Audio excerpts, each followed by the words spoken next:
सकल हिंदू समाजाने उद्या दिनांक 25 ऑगस्ट 2025 म्हणजेच भाद्रपद शुक्ल पक्ष तृतीया या तिथीला भगवान वराह यांची जयंती साजरी केली पाहिजे, त्याची पूजार्चा केली पाहिजे. कारण भगवान वराह जे आहेत हे शौर्याचं आणि क्षमतेचं प्रतीक आहे. आपल्या हिंदू धर्मामध्ये या अवताराला अनन्यसाधारण असं महत्त्व आहे.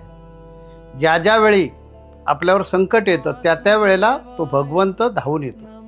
म्हणून गीतेमध्ये त्याचा पुरावा मिळतो. भगवान कृष्ण अर्जुनाला सांगतात, यदा यदाई धर्मस्य ग्लानिर्भवति भारत अभुत्थानम धर्मस्य तदात्म्यम सृजाम्यहम परित्राणाय साधूनाम.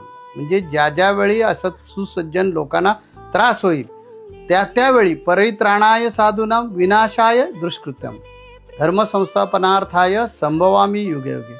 धर्माची स्थापना करण्यासाठी, धर्माचं रक्षण करण्यासाठी मीच विविध रूप धारण करून येत असतो.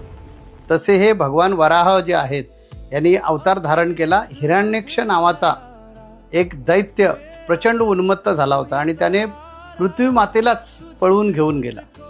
धरणी मातेला पळवून घेऊन गेला आणि रसातळाला नेऊन पृथ्वी नेऊन ठेवली. आणि तिची सुटका करण्यासाठी भगवान विष्णूंना डुकराचं रूप धारण करावं लागलं, वराहाचं रूप धारण केलं त्यांनी आणि पृथ्वीची सुटका केली. म्हणून आरती सप्रेम जय जय विठ्ठल परब्रह्म भक्त संकटी नाना स्वरूपे स्थापसी स्वधर्म. त्याच्यामध्ये म्हटलेलं आहे की दाडे धरुणी पृथ्वी नेता वराहरूप होसी प्रल्हादा कारणे नरहरी स्तंभी गुरुगुरुसी. असे हे वराह जे आहेत हे भगवान वराह म्हणजे दुसरे कोणी नाही तर भगवान विष्णू आहेत. आणि आपल्या हिंदू धर्माचा गौरवशाली इतिहास आहे की ज्या ज्यावेळी हिंदू धर्म संकटात येतो त्या वेळेला अन्य धर्मांसारखा देव आपला दूध पाठवत नाही किंवा मुलगा पाठवत नाही, तर तो स्वतः प्रकट होतो, स्वतः जन्म घेतो. आणि त्याने अशा प्रकारे मत्स्य रूप धारण केलं. त्याच्यानंतर मत्स्य रूप धारण केल्यानंतर दुसरं कूर्म रूप धारण केलं, वराह रूप धारण केलं, नरसिंह रूप धारण केलं. त्यानंतर वामन, परशुराम, श्रीराम, कृष्ण, बौद्ध आणि आता पुढचा कलंकी, अशा प्रकारचे त्याने 10 अवतार धारण केले. त्यातला हा तिसरा अवतार आहे भगवान वराहाचा.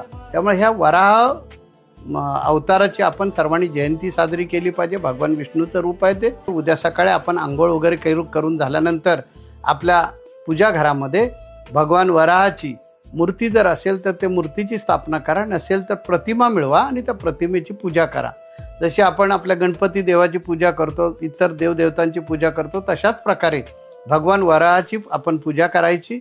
आणि मग त्याच्याकडे मागणं मागायचं की धर्माच्या रक्षणासाठी जसे तुम्ही त्यावेळी धावलात तशाच प्रकारे धर्माच्या रक्षणासाठी तुम्ही आम्हाला शक्ती द्या, आम्हाला क्षमता द्या. ही देवता वराह देवता जी आहे ही शक्तीची आणि क्षमतेची देवता आहे.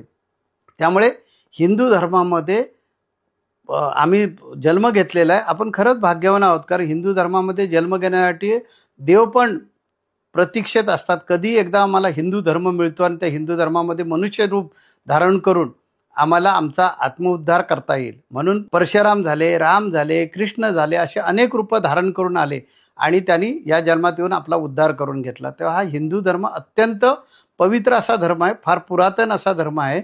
आणि या धर्माचं वैशिष्ट्य असं आहे की या धर्माचा उद्धार करण्यासाठी स्वतःच परमेश्वर विविध रूप धारण करून येतो. तसा हा वराह अवतार झालेला आहे.